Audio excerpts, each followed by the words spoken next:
What the hell do you think you're doing?" The words cracked through the air like a whip.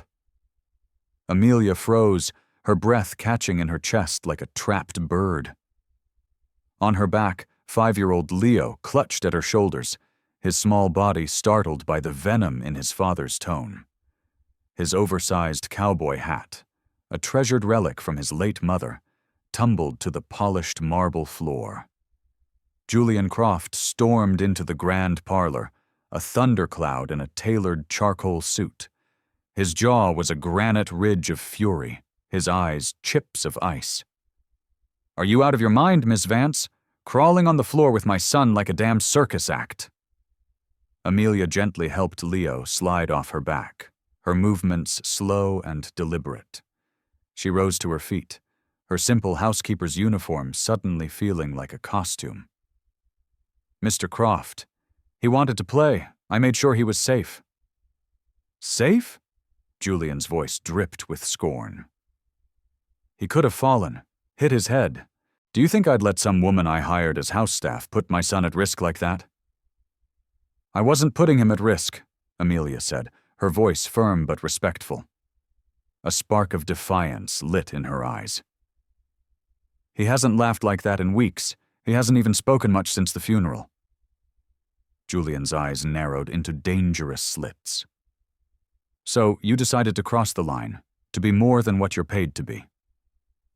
"I'm not trying to overstep, sir," she said, her gaze unwavering. "But Leo's grieving, just like you are." "Enough," he snarled, the word a blade. His tone turned colder, utterly dismissive. Without another glance at her, he strode over, scooped Leo into his arms, and held him close. The boy didn't resist, but the light in his eyes had vanished. His smile was gone. His small arms hung limp at his sides. "Come on," Julian muttered, carrying him out of the room as if rescuing him from a fire. Amelia watched them go, her chest tight with a familiar, crushing helplessness. The silence that fell in their wake was heavier than any sound.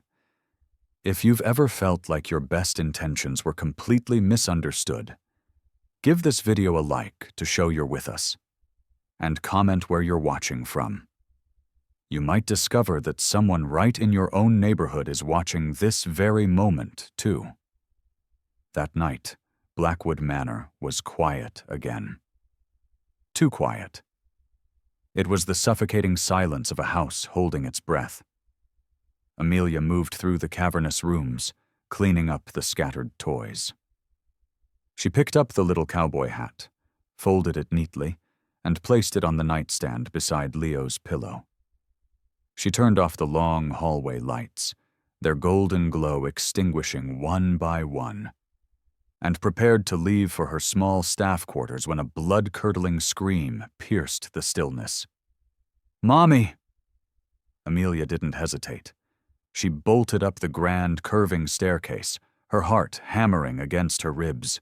Inside Leo's room, the boy thrashed beneath his silk sheets, his small body soaked in sweat, sobbing in the throes of a nightmare. "No, Mommy, don't go. Don't leave me again." His voice broke, and then he cried out a different name. "Mia! Mia, help!" Julian stood beside the bed, a statue carved from grief, frozen and powerless. Amelia rushed past him, dropping to her knees beside the bed.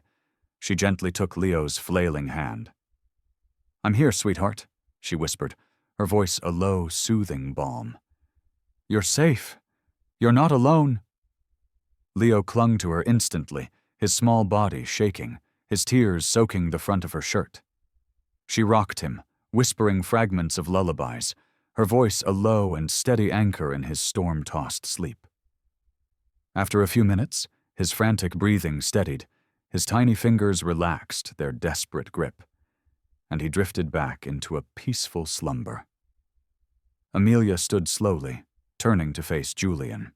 In the dim light from the hallway, his expression was unreadable, a war between shame and resistance. She spoke quietly, but her words were firm. "I know you're hurting, sir, but he is, too. He doesn't understand why his mom is gone. He only understands who's still here." Julian didn't respond, his jaw tight. She walked past him to the door but stopped just before leaving, her back to him. "If you're going to threaten me again for doing what's right for that child," she said, her voice barely above a whisper but laced with steel, "go ahead and fire me now, but I will not stand by and watch him drown in silence, and neither should you." Then she left, closing the door softly behind her, leaving him alone in the shadows with the weight of her words. Downstairs, the grandfather clock in the foyer ticked its way toward midnight, each second a heavy drop into an ocean of silence. Amelia sat alone in the vast, dark kitchen, lit only by a single warm lamp over the table. She pulled a piece of paper from her handbag. It was creased and smudged from years of being carried, a fragile relic of a life she rarely spoke of. She began to write. "Dear Mr. Croft, you don't know me beyond the chores I do, and I don't pretend to know the weight you carry. But I lost a child, too. Her name was Lily. She was my whole world. I know what it means to hold someone as they fade, to wake up and realize they're never coming back. Leo is still here, but if you push him away long enough, a part of him might disappear, too. Grief doesn't care how strong we are. It's a thief. But connection saves people. I'm not asking you to feel better overnight. I'm asking you not to give up on your son, and not to push away the few people who still care." She folded the letter gently, her hands trembling slightly, and placed it beside the espresso machine where he always brewed his morning coffee. Then she walked away without looking back. The next morning, Julian found the letter. He stood over it for a long time before picking it up, his hand hovering as if the paper might burn him. He read every word, once, then twice. The stark, simple truth of her pain resonated with his own, a jarring harmony in the silent symphony of his grief. That evening, Amelia was passing his study on her way to collect laundry, when something made her pause. Through the slightly cracked door, she saw a sight that stopped her heart. Julian was sitting awkwardly, uncomfortably, in Leo's tiny blue armchair, his long legs scrunched up to his chest. On the floor before him sat Leo, a picture book open in his lap, his small finger pointing at the colorful illustrations. Julian was listening. He didn't interrupt, didn't glance at his phone, didn't rush him. He just listened, nodding gently, his eyes fixed on his son. And for the first time in many, many months, Amelia smiled. Not with relief, but with something deeper, more fragile. Hope. Hope that perhaps this cold, echoing manor could become a home again, one tentative, heartbreaking moment at a time. 2 days later, that fragile hope was nearly shattered. Leo was playing alone in the sprawling backyard. It was early afternoon, the New England sun casting long, golden rays across the manicured lawn. He chased butterflies with a small plastic net, his giggles a welcome sound in the stillness. Amelia, tidying up poolside towels, kept a watchful eye. In the blink of an eye, he darted toward the koi pond nestled near the edge of the yard, one of his favorite spots. The stone path curved gently, but a patch of moss near the edge was slick from the morning dew. His foot slipped. "Leo!" Amelia shouted, her voice sharp with panic. In one fluid leap, she was across the yard. The boy toppled, his arms flailing, his small body just inches from the pond's stone edge. She caught him by the waist just as his foot grazed the water's surface. Her heart pounded against her ribs like a drum as she pulled him safely into her arms, mud smearing her knees. At that exact moment, Julian burst through the sliding glass doors, alerted by her shout. "What happened?" he demanded, breathless, his face a mask of fear. Leo, startled at first, looked up with wide eyes, then smiled and pointed. "Miss Mia saved me, Daddy. I almost fell, but she got me." Amelia stood holding the boy close, her chest heaving. She didn't say a word. She just looked at Julian, her eyes conveying everything she couldn't articulate. Julian looked from his son's bright, safe face to her muddied knees and heaving chest. A flush of shame and guilt washed over his face, so potent it was almost visible. Later that evening, as Amelia was folding fresh towels in the laundry room, Julian stepped in. His tone was lower, softer than it had ever been. "I read your letter," he said. Amelia looked up, unsure whether to brace herself for an attack or finally breathe. "I've been a fool," he continued, his gaze falling to the floor. "You didn't just save my son today. You've been saving him in ways I couldn't even see." She didn't respond, just waited. He cleared his throat, a sound thick with emotion. "You shouldn't be doing laundry. You shouldn't be scrubbing floors." Amelia raised an eyebrow, a silent question. "What are you saying, Mr. Croft?" "I'm saying," he paused, then offered a rare, genuine glance that met her eyes. "You're not the housekeeper anymore. You're Leo's nanny, effective immediately." Amelia blinked, the words taking a moment to land. "Are you sure?" "I should have been sure a long time ago." For the first time, the silence between them wasn't uncomfortable. It was peaceful, a quiet space of mutual understanding. And somewhere deep inside Julian Croft's guarded, grieving heart, something finally cracked. Just enough to let in the light. The morning light spilled into the Croft estate like a blessing. But for Julian, it only illuminated another day of responsibilities he felt ill-equipped to face. He sat at the polished kitchen counter in his perfectly pressed shirt, his espresso cooling, untouched, by his side. Amelia's letter was still folded neatly in his pocket. He had read it twice more before bed, and again when he woke. The words clung to him like a thorn he couldn't remove. Grief is a thief, but connection saves people. He looked up as Leo bounded into the room, his hair tousled, his superhero pajamas wrinkled, clutching his cowboy hat under his arm. "Good morning, Daddy," the boy said, his voice softer than his usual boisterous greeting. "Morning, champ," Julian replied, forcing a small smile. He reached out and ruffled his son's hair, a gesture that felt both foreign and necessary. Leo slid onto the stool beside him and placed the hat on his head. "Is Miss Mia coming today?" "She lives here, doesn't she?" Julian replied, then corrected himself.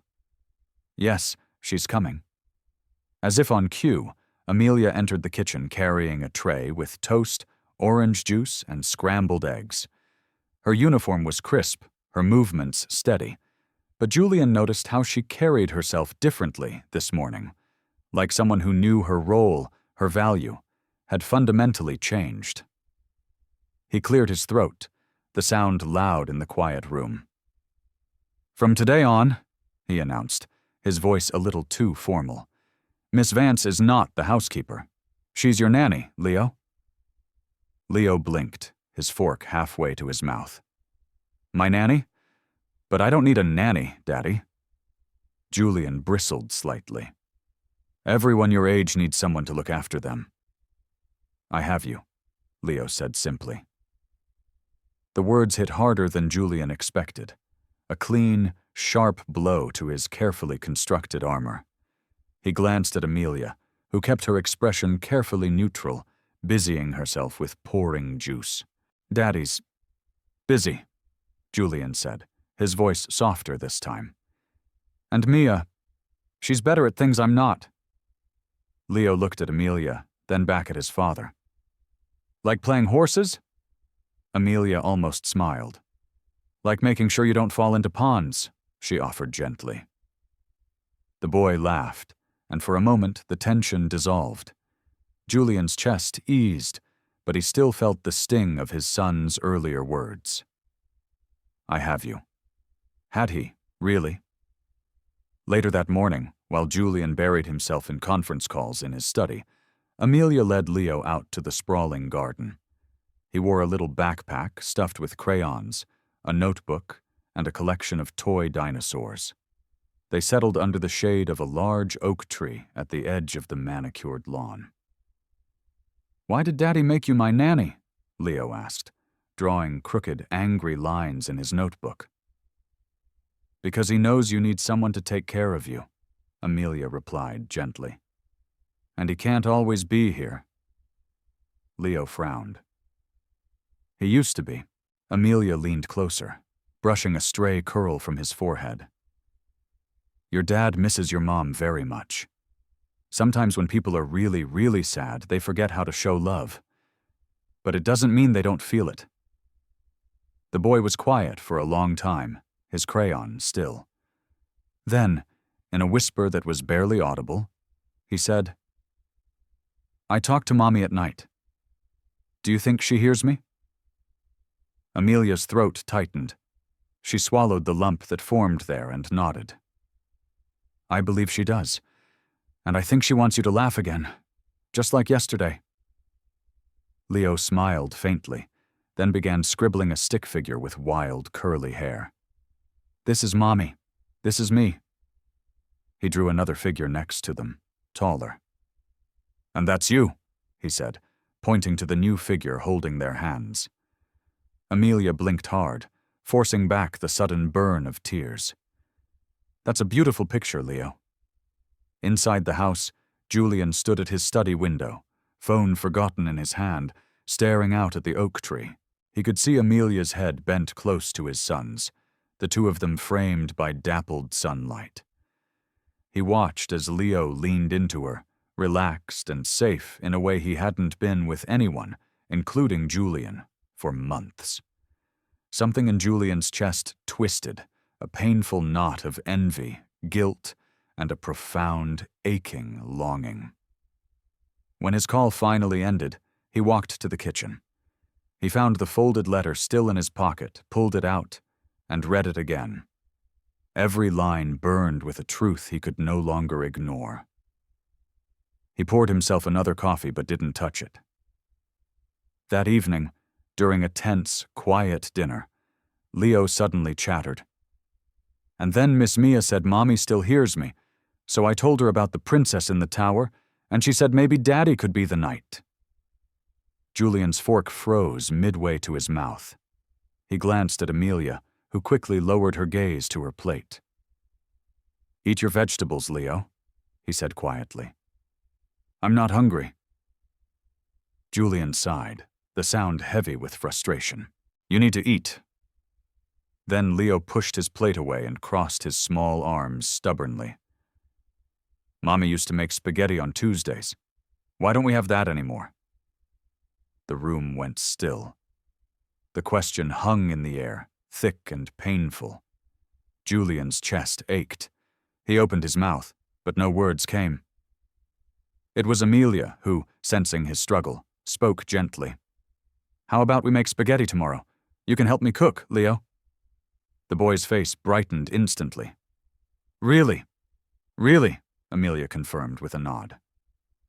Julian set down his fork, the metal clinking softly against the china. "Tomorrow then," he said, his voice thick. That night, after Leo was asleep, Julian found Amelia in the hallway, folding a load of laundry. "I owe you an apology," he said abruptly. She blinked, surprised. "For what?" "For yelling at you. For treating you like you were nothing more than hired help." He looked down at the polished floor, his jaw tight. "You saved my son more than once, and you've done what I couldn't. You've given him back his smile." Amelia set the folded sheet aside. "I didn't do it for gratitude, Mr. Croft.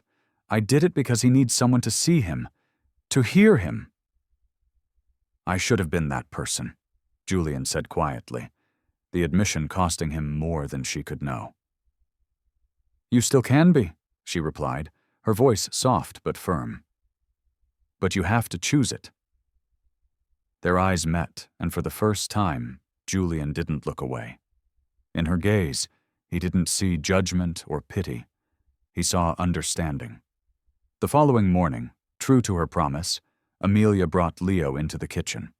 They tied aprons around their waists, the boys comically oversized. Flour soon dusted the counters as they rolled out noodles and stirred a pot of simmering sauce. Julian stepped into the room, briefcase in hand, ready to leave for the office. He stopped dead in the doorway. Leo looked up, his face smudged with tomato, and grinned. "Daddy, we're making Mommy's spaghetti!" Julian's throat tightened. He set down his briefcase, walked over to the sink, and began washing his hands. "Mind if I help?" Leo clapped his hands, delighted. "Yes, you can stir." So Julian stirred, clumsily at first, while Amelia guided Leo's small hands over the rolling pin. And for the first time in months, the vast, sterile kitchen was filled not with silence, but with laughter and the rich, warm smell of home. That night, after dinner, Leo fell asleep almost instantly, his belly full, a contented smile still on his face. Julian lingered by his bedside, watching his son breathe peacefully. Amelia stood in the doorway, a silent observer. "He looks like her when he sleeps," Julian murmured, his voice rough with emotion. Amelia nodded. For a long time, they stood together in the quiet darkness. Then Julian whispered, his back still to her. "Thank you, Mia." She shook her head, though he couldn't see it. "Thank him. He's the reason I'm here." As Julian turned off the lamp, he felt the thorn of grief still lodged deep in his soul. But for the first time, he also felt the faint, tentative pulse of healing, guided by the steady presence of a woman who had already lost everything, yet still somehow knew how to give everything she had left. And for that, he knew he could never treat her as just the help again. The sound of rain pattered softly against the tall glass windows of Blackwood Manor, a steady, melancholic rhythm that filled the silence of the afternoon. Leo sat cross-legged on the living room rug, meticulously coloring in the outline of a castle, while Amelia read aloud from a storybook, her voice calm, warm, and melodic. The boy was listening, but his crayon strokes grew slower, his small shoulders sagging with a weight that had nothing to do with fatigue. When she paused to turn the page, he suddenly said, his voice small and thin, "I don't remember what Mommy's voice sounded like anymore." Amelia's heart clenched. She set the book aside and reached for his small hand. "That's okay, Leo. Memories can fade a little over time, but the love doesn't go away. And sometimes, if you close your eyes really tight, you'll feel it, even without the sound." Leo pressed his lips together, his brow furrowed in concentration. "Do you think Daddy feels it too?" Before Amelia could answer, Julian appeared in the doorway. His hair was damp from a dash through the rain, his tie loosened after a long, grueling meeting downtown. He stopped, having overheard his son's question. His carefully controlled expression shifted, something raw and vulnerable breaking through, a mixture of guilt and profound sorrow. "I do," Julian said softly, stepping further into the room. "I feel it every day." Leo's eyes lit up with a surprise that was almost painful to witness. "You do?" "Yes." Julian crouched beside his son, resting one hand on the plush carpet. "I miss her voice, too, and I miss her laugh. But sometimes when I look at you, I hear her again, in my heart." The boy smiled faintly, a fragile, hopeful thing, then returned to his coloring, more carefully this time. Amelia watched Julian with a quiet gratitude that warmed her chest. He had said the one thing his son needed to hear, the words she had hoped, but never dared to ask, that he could say. Later that evening, after Leo was asleep, Julian poured himself a glass of whiskey in the dark, wood-paneled study. He sat by the fire, staring into the dancing flames. Amelia's letter, once again unfolded, lay on the desk beside him. He wasn't a man who often revisited words. his own or anyone else's, but something about that letter kept calling him back. It was as if the paper itself carried a physical weight, a constant reminder that grief wasn't a burden he had to bear alone. The door creaked slightly, and Amelia stepped in, holding a tray with a steaming mug of tea. "I thought maybe you could use something warmer than that," she said, nodding at the amber liquid in his glass. He gave a dry, humorless chuckle. "Do I look that predictable?" "You look tired," she replied gently. She set the tea on the table, then straightened, her hands clasped in front of her. "If I've overstepped, I can leave." Julian shook his head. "No." He studied her for a moment, the firelight catching the soft lines of her face. "Do you ever stop thinking about it? About losing her?" Amelia sat in the leather armchair opposite him, folding her hands in her lap. Her eyes softened with a familiar, deep-seated pain. "I don't think you ever stop. I lost my daughter, Lily, 4 years ago, and I still think about her every single day. But, over time, the sharp edges of the grief dull a little. It doesn't cut you as deep, even if it never fully goes away." His throat tightened. "How do you get to that point?" "By letting people in," Amelia replied, her voice barely a whisper. "By remembering you're not alone, no matter how much you want to believe you are." They sat in silence for a long moment, the only sounds the steady drumming of the rain outside and the soft crackle of the fire between them. Julian looked down at his glass, then back at her. "Leo trusts you," he said finally, "more than he trusts me." Amelia shook her head. "He loves you, Julian. He's just afraid you might leave too." The words struck him like a physical blow because deep down, he knew they were true.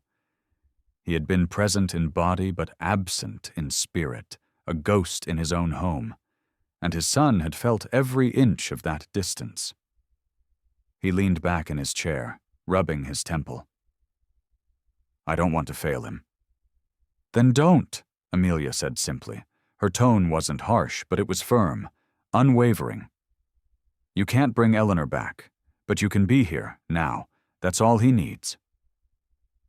The next day the storm passed, and the estate was filled with the fresh, clean smell of wet earth and grass. Leo ran across the garden in bright yellow rubber boots, gleefully splashing through puddles, while Amelia followed, holding an umbrella that seemed more for show than function. Julian stood at the patio door, watching. For the first time, he didn't feel like an intruder on their happiness. Instead, he felt a sharp tug in his chest, a longing so powerful it propelled him forward. He stepped outside, his expensive leather shoes sinking quickly into the mud. "Hey, Sheriff Leo," he called out. "Need a deputy?" Leo looked up, his eyes wide with disbelief, then burst into a peal of delighted laughter. "Daddy, you'll get wet." "That's the point," Julian said, chasing after him with a clumsy, unpracticed gait. The boy squealed and darted away, Amelia laughing as she tried to keep up. Soon, all three were soaked, the umbrella abandoned, their shared laughter rising into the cool, gray sky like a prayer. That night, when Leo fell asleep faster than ever before, his small body exhausted from play, Amelia tucked him in with her usual care. Julian lingered in the doorway. "Thank you," he said quietly. "For what?" she asked. "For today, for yesterday, for everything." He hesitated, the next words seeming to fight their way out. "I don't say this often, but I was wrong about you. You're not just his nanny. You're—" He stopped himself, swallowing the words that felt too large, too soon. "You matter, to him and to me." Amelia felt her chest tighten, but she kept her voice steady. "Then don't forget it, Mr. Croft, because the moment you do, he'll feel it." As she left the room, Julian stayed by his son's bed a little longer. He brushed the damp hair from Leo's forehead. The boy was sleeping soundly, his breathing deep and even. For the first time since Eleanor's death, Julian whispered into the quiet, "I'll try, I promise." And though no one answered, the silence that followed felt less empty than before. It felt, just barely, like the beginning of something new. Have you ever had to fight for someone you love, even when you felt like you were failing them? Let me know your story in the comments below, and don't forget to subscribe for more tales that touch the heart. Saturday mornings at Blackwood Manor were usually governed by a quiet, predictable rhythm, filled with the muted hum of household staff and the soft clatter of dishes from the kitchen. But this Saturday was different. Leo was sprawled on the living room carpet with a mountain of colorful building blocks, constructing what he called the tallest tower in Massachusetts. Amelia sat nearby, sipping coffee and offering the occasional, "That looks strong," or "Try putting the wide piece at the bottom." The air carried a rare and precious lightness, a reprieve from the months of suffocating gloom. Julian entered the room, a stack of newspapers tucked under his arm. He paused, watching for a moment, the sight of his son's unrestrained joy tugging at something deep inside him that he had long thought dormant. He cleared his throat, and Leo's head shot up. "Daddy, look! I made a tower bigger than you!"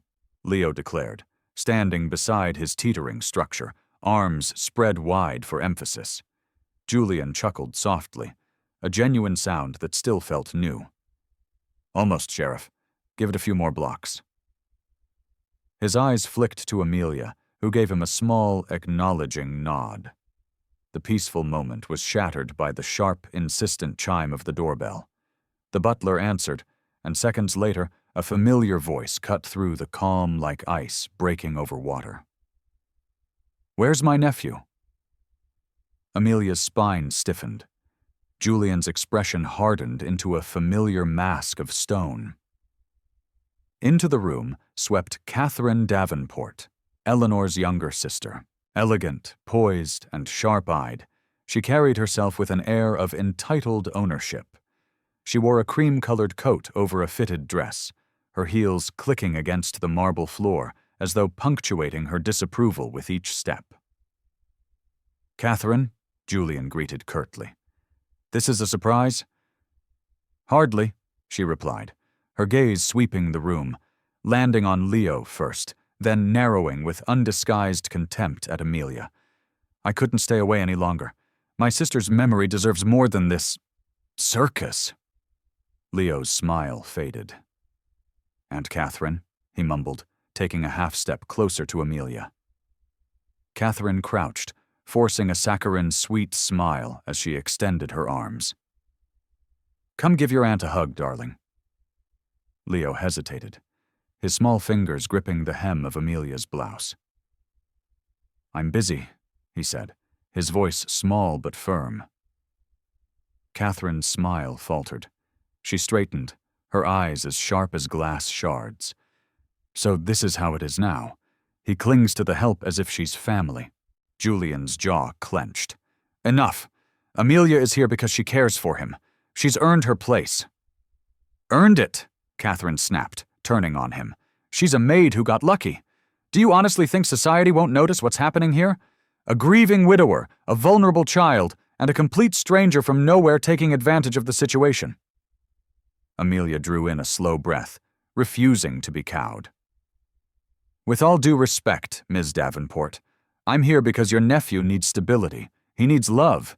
If you can't see that, then perhaps you don't understand him at all." Catherine's eyes widened at the audacity. "You dare lecture me about my own family?" "Stop," Julian interjected sharply, his voice commanding. "You came here uninvited. You will not stand in my home and insult the woman who saved my son's life." Leo tugged at Amelia's sleeve. "Can we go outside?" he whispered, his face pale. Amelia nodded, gently guiding him toward the back garden. She could feel Catherine's glare burning into her back with every single step. Outside, the late autumn sun was pale, but warm enough for Leo to chase a soccer ball across the vast lawn. Amelia stood near the patio, her arms folded, her mind racing. She had expected disapproval from the family. Many wealthy families treated help as invisible, if not disposable. But the venom in Catherine's voice carried something deeper, something far more dangerous. A few minutes later, Julian joined them, his expression stormy. I told her to leave. She didn't take it well. Amelia kept her voice steady. She thinks I'm trying to replace Eleanor. She's wrong. His tone was clipped. He hesitated, then added, but she's not going to give up. She believes she knows what's best for Leo. Leo's laughter rang out as he kicked the ball with all his might. Daddy, catch! He shouted. Julian bent down, catching it awkwardly before sending it rolling back. His smile was fleeting, fading as quickly as it had appeared. Later that evening, after Leo was asleep, Julian poured himself a drink in the study. Amelia appeared at the doorway, hesitant. Do you want to talk about it? He looked up, his eyes tired and shadowed. What's there to say? Catherine thinks I'm weak, that I've lost control. Maybe she's right. Amelia stepped into the room. You're not weak. You're grieving, and you're trying. That's more than most men in your position would do. His gaze lingered on her. She'll try to paint you as an opportunist. She'll dig into your past, twist it until it suits her narrative. Amelia's chest tightened. Memories of hospital bills, collection notices, and the sterile, quiet room where she lost Lily flickered like cruel ghosts behind her eyes. I have nothing to hide, she said quietly, but that doesn't mean she won't try to shame me. Julian set his glass down with a sharp clink. I won't let her. A heavy, but not hostile, silence stretched between them. Finally, Amelia said, Then fight for him, Julian. Not against her, not against me. For Leo, because that little boy deserves to feel safe, no matter who walks through that door. The words struck something deep inside him. He looked away, but not before she saw the flicker of new resolve in his eyes. The following morning, Catherine returned. This time she came armed with legal documents. She confronted Julian in the foyer, her voice cold and cutting. If you won't see reason, the court will. I'll petition for guardianship if I have to. No, Julian's voice was steady, but steel laced every word. You'll fail. Leo belongs here. With me and with Amelia. Catherine's eyes narrowed, her lips curling into a thin, predatory smile. We'll see about that. As she swept out, the echo of her heels lingered in the air like a warning shot. From the top of the grand staircase, Amelia had watched the exchange silently, her stomach twisting into a painful knot. When she met Julian's gaze afterward, she saw not the familiar shadow of defeat, but the unfamiliar glint of determination. For the first time, he wasn't retreating into his grief. He was preparing for battle. And deep down, she realized this wasn't just about saving Leo anymore. It was about saving themselves. That night, as the boy slept peacefully, clutching his beloved cowboy hat, Julian stood at his bedroom door, whispering into the quiet darkness. I won't let anyone take you away. Amelia, watching from the hallway, folded her arms tightly across her chest. She believed him. Yet she knew the storm was only just beginning. The week after Catherine's visit carried a tangible heaviness that settled over Blackwood Manor like a dense, gray fog. Even Leo seemed to sense it. He played more quietly, clung to Amelia's hand whenever strangers, lawyers, consultants came near, and asked questions no 5-year-old should ever have to ask. Are they going to take me away, Miss Mia? Like Mommy? Each time, Amelia would kneel, smooth his hair, and reassure him with a confidence she didn't feel. No one is taking you anywhere, sweetheart. You're safe here. But each time, the promise felt a little more fragile. Julian spent long, grueling hours on the phone with his lawyers. His voice was a low, clipped murmur that echoed in the long halls. He emerged from his study only for meals, where he tried, awkwardly, to engage Leo in conversation. "What did you build today, champ?" Or, "How was the garden?" But his son answered in short, cautious bursts, as though afraid of saying the wrong thing. The looming threat of Catherine's petition for guardianship had stolen the fragile peace they had just begun to build. One evening, as dusk painted the sky in shades of bruised orange and purple, Amelia took Leo for a walk around the estate grounds. The boy's cowboy hat bobbed as he skipped ahead, his laughter soft and fleeting. They reached the koi pond, the very one where he'd nearly fallen weeks before. Leo crouched near the water's edge, tossing pebbles and watching the ripples spread. "Miss Mia," he said suddenly, without looking up, "why does Aunt Catherine hate you?" The question stung, though his tone was one of pure, innocent curiosity. She knelt beside him. "Sometimes people don't understand each other, Leo, and when they don't understand, they get scared. Scared people can act unkind." "But you're nice," he said, frowning. "You make spaghetti and you read stories. Mommy would have liked you." Her throat tightened. "Thank you, sweetheart." Behind them, Julian's voice broke the quiet. "Dinner's ready." He had come looking for them, his suit jacket discarded, his tie loose. He watched Leo dash ahead towards the house, before turning to Amelia. "He talks about you like you've always been here." Amelia stood, brushing dirt from her skirt. "Children don't measure time the way we do. They measure presence. I'm here, so he feels it." Julian's gaze lingered on her, heavy with unspoken things. Then he exhaled sharply. "Catherine is already filing the paperwork. She wants an emergency hearing to question my fitness as a father." Amelia's stomach dropped. "On what grounds?" "That I'm neglectful. That my grief has made me unstable." He paused, the next words coming out laced with bitterness.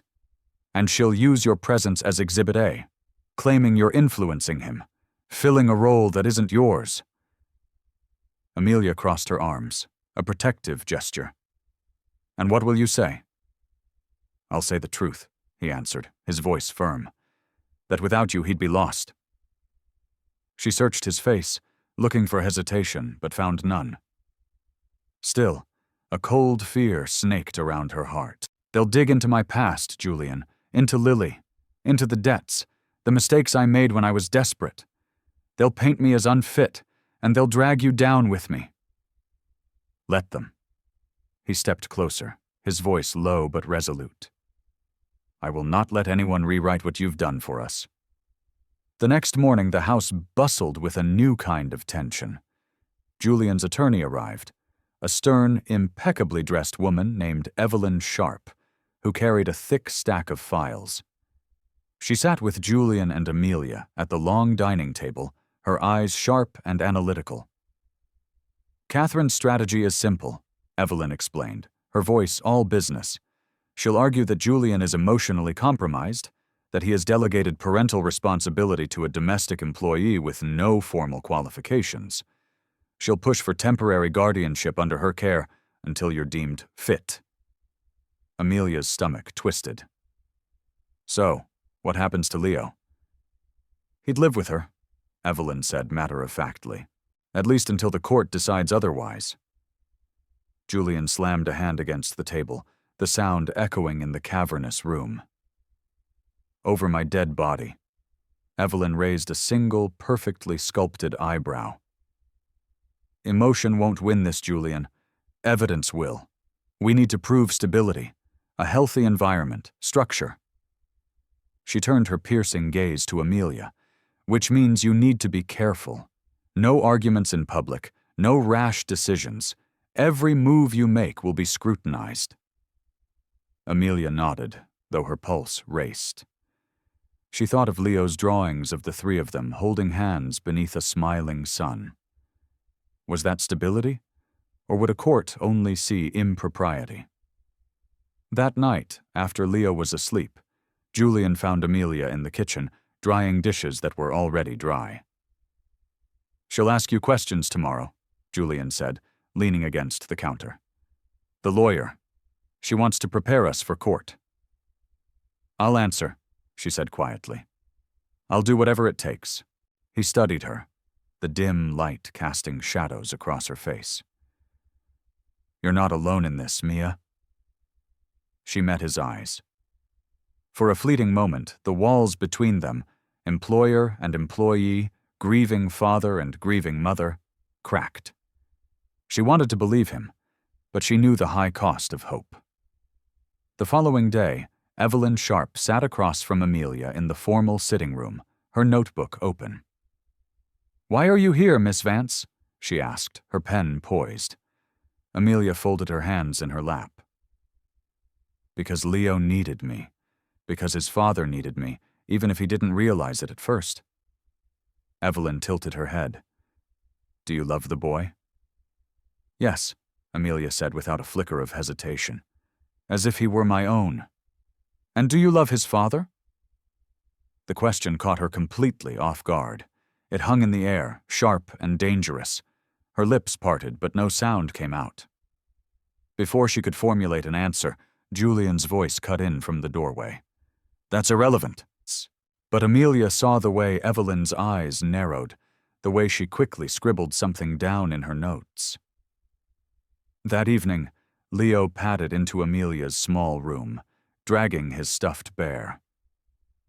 "Miss Mia," he whispered, his eyes wide and dark, "if Aunt Catherine takes me away, will you still come find me?" Her heart broke into 1,000 pieces. She gathered him close, kissing his soft curls. "No one is taking you away, Leo. Not while I'm here. Not while your daddy's here." From the hallway, Julian watched, the weight of his own helplessness pressing down on him harder than ever before. He realized in that moment that he had drawn a line in the sand. There would be no going back. As the boy drifted to sleep in Amelia's arms, Julian whispered to himself, a silent, desperate vow, "They'll have to go through me first." The storm Catherine had promised was coming, and Blackwood Manor, for all its thick walls and immense wealth, would soon be tested in ways it had never been before. The deposition was scheduled for a gray Thursday morning in a downtown Boston law office that seemed designed to intimidate. The building's marble lobby gleamed under harsh fluorescent lights, and the elevator carried Julian, Amelia, and Evelyn upward in a tense, suffocating silence. Leo had been left at home with a trusted member of staff, but Amelia's heart ached as though she had abandoned him in enemy territory. She had dressed simply, her hair tied back neatly, her uniform replaced by a modest navy dress Evelyn had insisted on. "Respectable but unpretentious," the lawyer had instructed. "Appearances matter." When the elevator doors slid open, they were greeted by a reception area lined with framed degrees and cold black and white cityscapes. A woman with sharp eyes and a sharper tone ushered them into a long conference room. Inside, Catherine was already seated, her posture immaculate, her smile thin and victorious. Beside her sat her attorney, a man in a pinstripe suit whose eyes gleamed as if he'd already won.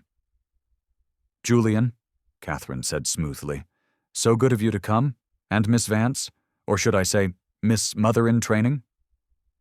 Julian ignored her, guiding Amelia to her seat. Evelyn placed a hand briefly over Amelia's before addressing the room. "We're here for questions, not insults. Let's proceed." Catherine's attorney began, his voice even but laced with condescension. "Miss Vance, how long have you been employed by Mr. Croft?" 7 months, Amelia answered, her voice surprisingly steady. "And what were your original duties?" "Housekeeping, cleaning, organizing, cooking when needed." "Ah, and at what point did those duties Expand? He leaned forward, emphasizing the word. When Mrs. Croft passed away, Amelia said carefully, Leo needed more care. I began helping him with daily routines, playtime, and comfort during his nightmares. Over time, Mr. Croft asked me to take on the role of nanny. The attorney scribbled something down. So you are not professionally trained in childcare? No degrees, no certifications? No, Amelia admitted, keeping her voice level. But I am experienced. I raised my own daughter until her passing. Catherine's eyes glittered with malicious triumph. Ah, yes. Lily. She turned to her attorney. Make sure that's on the record. Amelia's breath hitched, but Evelyn gave her a small, imperceptible nod. Steady. Speak on that, Miss Vance, the attorney continued. Can you explain the circumstances of your daughter's death? Amelia swallowed the lump of grief that was always lodged in her throat. Lily was born with a congenital heart defect. I worked 3 jobs to pay for her care. She underwent several surgeries. At age 7, her heart failed. She died in my arms. For the first time, the attorney seemed to hesitate, as if the stark, unadorned truth had disrupted his rhythm. But he quickly recovered. And would you say that your financial hardship at the time contributed to her passing? A lack of resources, perhaps? No, Amelia replied firmly, a protective fire igniting in her chest. I did everything in my power to provide for her. She had excellent doctors. Her death was not a result of neglect. It was a result of illness. Victoria smirked faintly, whispering something to her lawyer. He shifted tactics. Since becoming more involved with Leo Croft, do you discipline him? I guide him, Amelia corrected. Do you comfort him when he cries at night? Yes. Do you prepare his meals, read him stories, take him outside to play? Yes. The attorney leaned back in his chair with a satisfied smile. So, in many ways, you have stepped into the role his late mother once held. Julian spoke suddenly, his voice cutting through the room like steel. She stepped into the role because I asked her to, because my son needed her. Do not twist care into theft, Catherine scoffed. Your judgment is compromised, Julian. You've let grief blind you. You've allowed a woman with no qualifications, no stability, and a tragic past of her own to become the center of my nephew's world. When she leaves, and she will, he'll be shattered all over again. Amelia's hands trembled under the table, but she forced her voice to remain steady.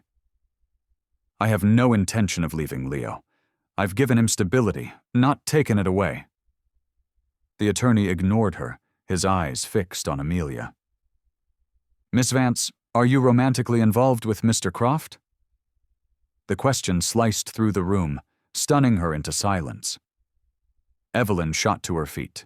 Objection. That is irrelevant and inflammatory. The attorney smirked. Relevance speaks to influence, counsel. If she is romantically entangled with her employer, it calls her motives and his judgment into serious question. Amelia found her voice, a clear, ringing denial. No, I am not. Her eyes flicked briefly toward Julian, who sat stiff and silent, his jaw locked so tight a muscle jumped in his cheek. The deposition dragged on for hours. Each question was a carefully designed tool to undermine, to twist, to wound. By the end, Amelia felt hollowed out, as if every private piece of her past had been excavated and turned into ammunition. When it was finally over, Evelyn guided them out swiftly, ignoring Catherine's triumphant smirk. Outside, the rain had begun again, a cold, miserable drizzle. Amelia stood on the steps of the law office, her hands shaking uncontrollably. Julian placed a hand on her shoulder. You did well, he said quietly. It didn't feel like it, she whispered, her voice raw. They made me sound like a mistake waiting to happen. His voice hardened. Then we'll prove them wrong. Back at the estate, Leo ran to greet them, his arms wrapping tightly around Amelia's waist. "You're back," he said, pure relief in his small voice. "I missed you." Amelia hugged him close, her throat burning with unshed tears. "I missed you too, Sheriff Leo." Later that night, as she tucked Leo into bed, he asked, his voice sleepy, "Did Aunt Catherine yell at you?" She managed a faint smile. "Not exactly."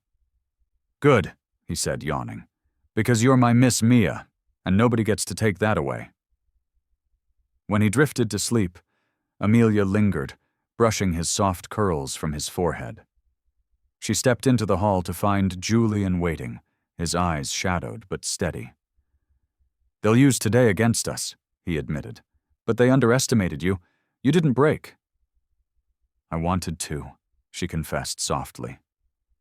He shook his head. "You're stronger than you think, Mia." Their eyes held in the dim light, unspoken truths pressing close between them. Then Julian stepped back, his voice quiet. "Rest. We'll need all our strength for what's coming." And as she closed her door behind her, Amelia knew he was right. The deposition had been only the first battle. The war for Leo's future, and perhaps their own, had only just begun. The day after the press conference, Blackwood Manor was a hive of activity, but not of the usual domestic sort. Calls poured in from reporters demanding exclusive interviews, from investors seeking reassurance, and even from old acquaintances of Eleanor, offering their unsolicited and often judgmental opinions about Julian's decision to defend Amelia so publicly. The gates remained crowded with journalists, their microphones jutting forward like spears each time a car rolled out. But inside the estate, an unusual, determined quiet filled the air. Amelia busied herself in the kitchen, preparing pancakes with Leo. The boy had flour smudged across his cheek, his small hands gripping the whisk like it was a sword. "I'm helping," he declared proudly, even though most of the batter had ended up on the counter. "Yes, you are, Sheriff Leo," Amelia replied with a chuckle, brushing a dusting of flour from his nose. She glanced toward the doorway and found Julian standing there, tie undone, his gaze softer than she had ever seen it. For a brief, startling moment, she wondered how strange it must feel for him to see his son smile again. Not because of wealth or extravagant toys, but because of something as simple as pancakes. After breakfast, Julian called Amelia into the study. Papers littered his desk, but his tone was calmer, more focused than it had been in weeks. "I've been thinking," he said, his voice low and serious. "We can't just play defense. If we only react to Catherine, we'll always be a step behind. We need to show strength, purpose, something bigger than her accusations." Amelia frowned slightly, intrigued. "And how do we do that?" He slid a thick folder across the polished mahogany toward her. Inside was a detailed proposal. At the top of the first page, in bold letters, were the words, "The Second Chance Foundation." It was a charity aimed at supporting single parents and children who had lost family members. There were pages of draft mission statements, lists of potential partners, even a professionally designed logo. Her breath caught in her throat. "You want to start this? Now?" "Yes," he said firmly. "Now. Because this fight isn't just about Leo or me. It's about families like yours was. Families who fall through the cracks because society doesn't value their struggle until it's too late. If we make this public, if we launch it before the hearing, it reframes the entire story. Amelia Vance isn't just the nanny under fire. She's the co-founder of a foundation that gives grieving kids hope." Amelia blinked, overwhelmed. "Julian, this could change everything, or it could make it worse. They'll say you're just using charity as a shield." "Let them," he countered, his eyes flashing with a new fire. "I'd rather be accused of doing good than sit silent while Catherine writes our story for us." For the first time in days, Amelia allowed herself to smile. It wasn't a wide smile, but it was real. "And you'd put my name on this?" Not just your name, Julian said, his voice softening. Your story. People need to know about Lily, about how you fought for her, about how love doesn't end with loss. Her eyes stung with sudden tears. She swallowed hard and gave a single, decisive nod. Then let's do it. By that afternoon, Blackwood Manor was filled with a different kind of noise. PR consultants, legal advisors, and volunteers huddled in corners, brainstorming launch strategies. Evelyn Sharp raised her eyebrows when she saw the plans, but she didn't object. It's risky, she admitted, a rare hint of admiration in her voice. But it's clever. It puts us on the offensive for the first time. Leo, of course, was thrilled. Does this mean other kids like me can have Spaghetti Tuesdays too? He asked innocently, tugging on Amelia's sleeve. Amelia laughed through her tears and hugged him. Something like that, sweetheart. The official announcement came 3 days later. In the same grand parlor where Julian had given his first tense statement, he now stood beside Amelia, with Leo perched on a stool between them. The cameras flashed, but this time the air felt different. It was less like a battlefield and more like a stage. Julian's voice was steady and clear as he addressed the press. This is not just about my family. It's about every family that has been fractured by loss, every parent who has been told they aren't enough. The Second Chance Foundation will provide support, counseling, and resources for single parents and children grieving the loss of a loved one. And it exists because of one woman, Amelia Vance. He stepped aside slightly, gesturing toward her. Amelia's knees trembled, but Leo squeezed her hand, a small, warm anchor. She stepped up to the podium, her voice wavering at first, but gaining strength with every word. I never expected to be standing here. I'm not a doctor or a politician or anyone you would consider important. I'm just a mother who once held her child as she slipped away. I know what it is to feel powerless, to feel like the world doesn't see your struggle. This foundation is for those parents, for those children, to remind them that they are not forgotten.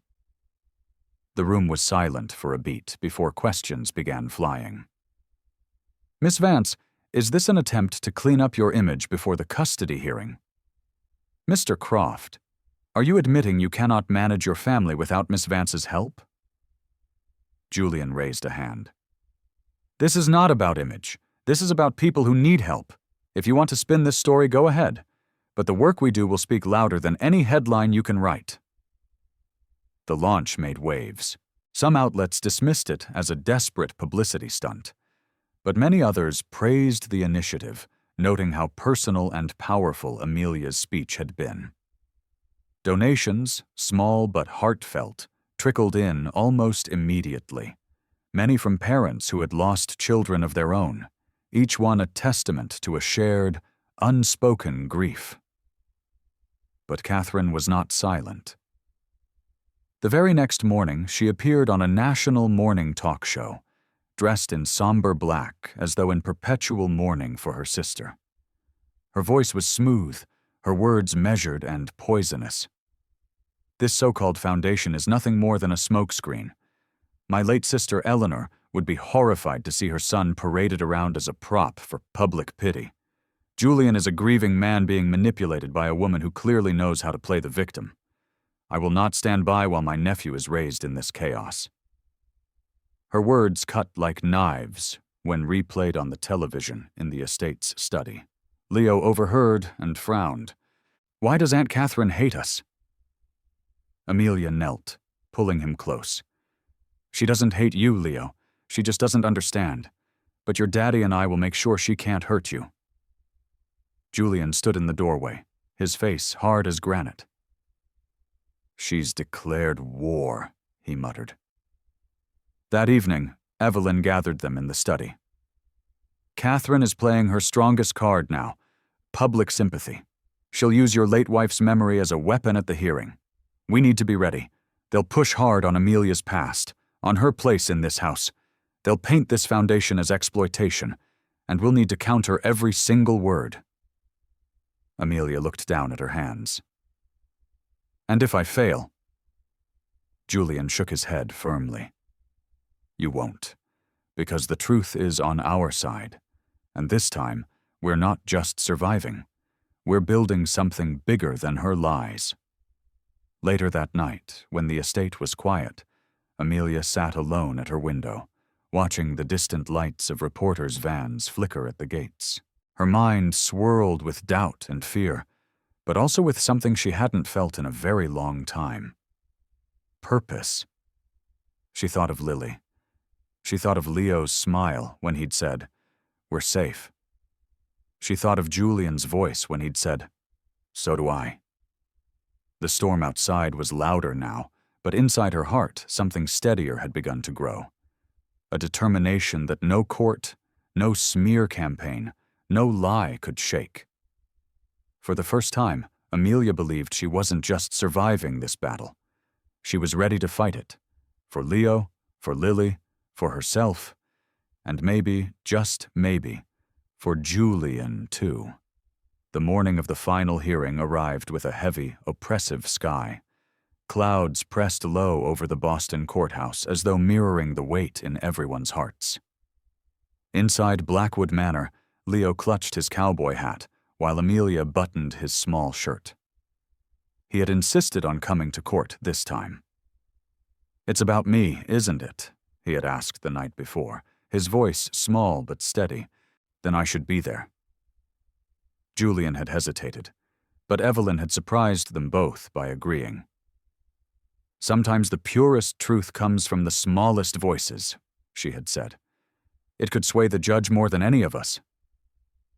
So the boy came, a small, brave figure tucked between his father and Amelia, his hand gripping each of theirs as they ascended the courthouse steps. Reporters swarmed, cameras flashing like a violent electrical storm. But this time, Leo didn't flinch. He lifted his chin, holding tighter to Amelia's hand, as if drawing courage directly from her presence. Inside the courtroom, the tension was a physical thing, palpable and suffocating. Catherine sat ramrod straight, her black dress immaculate, Eleanor's framed photograph gleaming before her on the table like a silent, accusing witness. Her attorney adjusted his tie, his eyes gleaming with confidence. Across the aisle, Evelyn prepared her notes with surgical precision, while Julian sat tall beside Amelia, his jaw set in stone. The judge, an older woman with tired but piercing eyes, entered. Her gavel struck. "We will hear final arguments. Petitioner, you may proceed." Catherine's attorney rose, his voice resonant and confident. "Your Honor, we do not question Mr. Croft's love for his son. But love, however sincere, is not enough when judgment is impaired. We have shown that Mr. Croft has abdicated his parental duties to a housekeeper with no qualifications, a woman with a tragic past she is clearly yet to reconcile. We have shown that the child is being thrust into an environment where roles are blurred, boundaries are erased, and the memory of his sainted mother is dishonored. My client, Catherine Davenport, offers stability, clarity, and a proper environment. For Maxwell's sake, we urge the court to grant guardianship." Amelia's stomach knotted as whispers rippled through the benches. Then Evelyn stood. Her tone was calm, but her words carried the weight of conviction. "Your Honor, the opposing counsel says love is not enough. I say it is the foundation of everything a child needs. Stability is not measured in degrees or titles. It is measured in laughter returning to a child's face, in nightmares soothed, in trust rebuilt.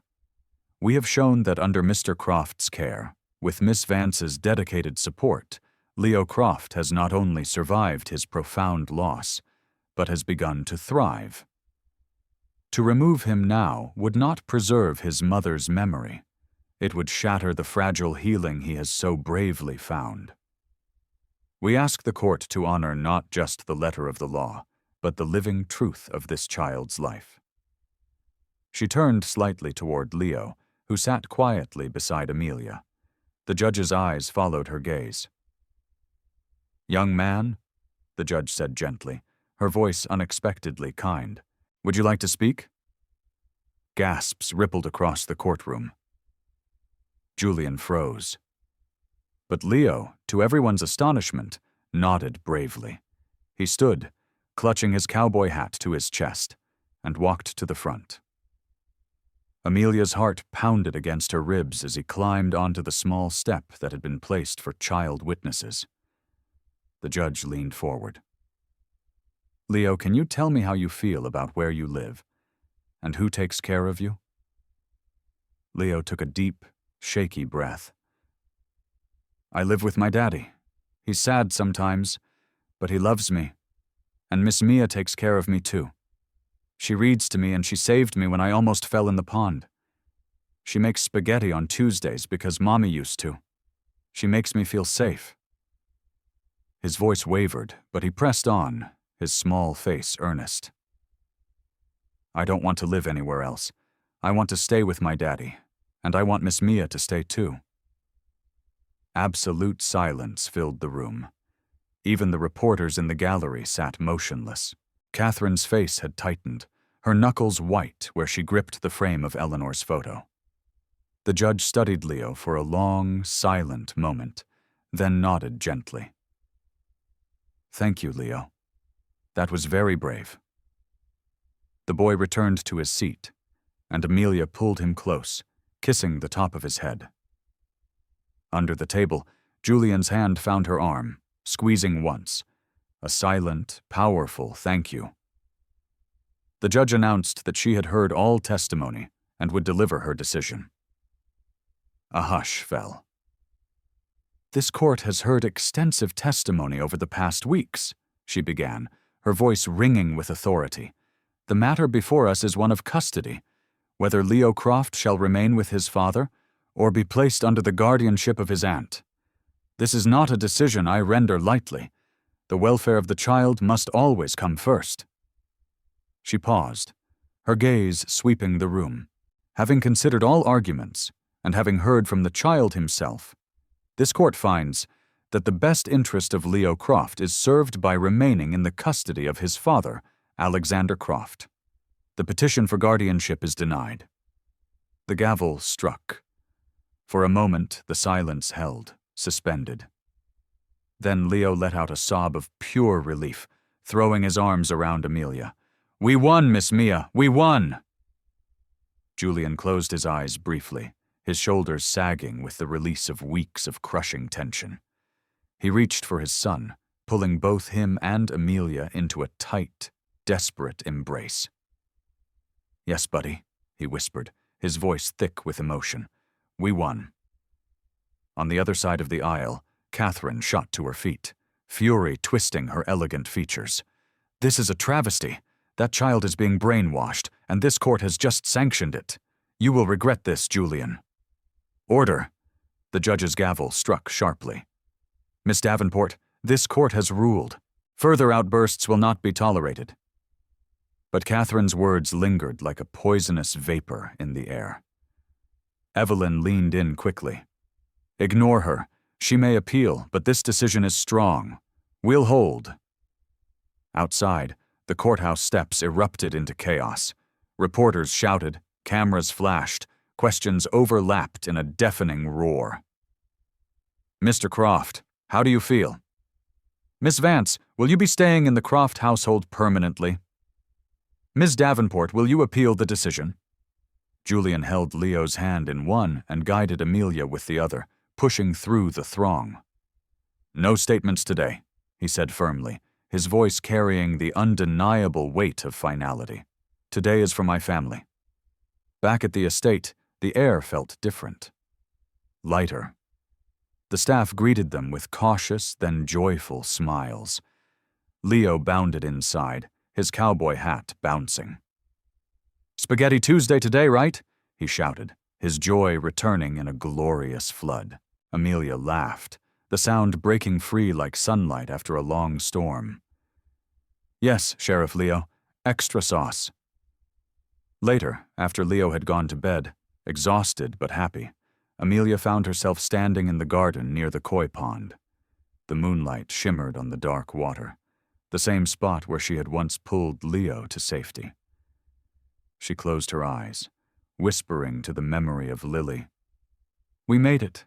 He's safe." Footsteps crunched on the gravel behind her.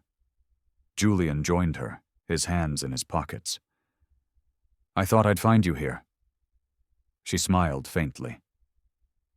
"It feels like this is where everything started." "And where everything began again," he said quietly. He stepped closer, his voice low and unwavering. "When Eleanor died, I thought my life had ended too. I thought Leo would grow up with a father who was only half alive. Then you came. You saved him, yes. But you saved me too. You gave me back my son. You gave me back myself." Tears stung her eyes. "I only did what anyone would have done." He shook his head. "Not anyone. You." He paused, his voice softening to a near whisper. "Amelia, I don't know what tomorrow looks like, but I know I want you in it. Not as an employee, not as an outsider, as family." Her breath caught. For so long she had feared this moment, feared hope, feared belonging. But looking at him now, with the moonlight painting silver across his face, she realized the truth. She already was family. Leo had declared it in his drawings, in his words, in his unwavering trust. Julian was only speaking what had been true all along. Slowly, she nodded, tears spilling freely down her cheeks. For Leo. For you. For us. His relief was visible, his shoulders easing as though a lifelong burden had finally been lifted. He reached for her hand, not with desperation, but with a quiet certainty. She let him hold it, her heart steady in a way it hadn't been in years. This story reminds us that family is not always defined by blood, but by love, sacrifice, and the courage to stand together in the face of loss. Grief can break us, but it can also reshape us into something stronger when we choose to hold on to one another. True strength is not measured by wealth or titles. It is measured by the ability to comfort a child's fears, to defend what is right, and to remain when it would be easier to walk away. At its heart, this journey teaches us that love, quiet, steady, and unwavering, is the most powerful form of justice. It can heal wounds deeper than courts can see and remind us that even in the darkest storms, hope is always worth fighting for. If this story touched your heart, please show your support by liking this video and subscribing to the channel. Your presence here makes our community stronger. Thank you for watching.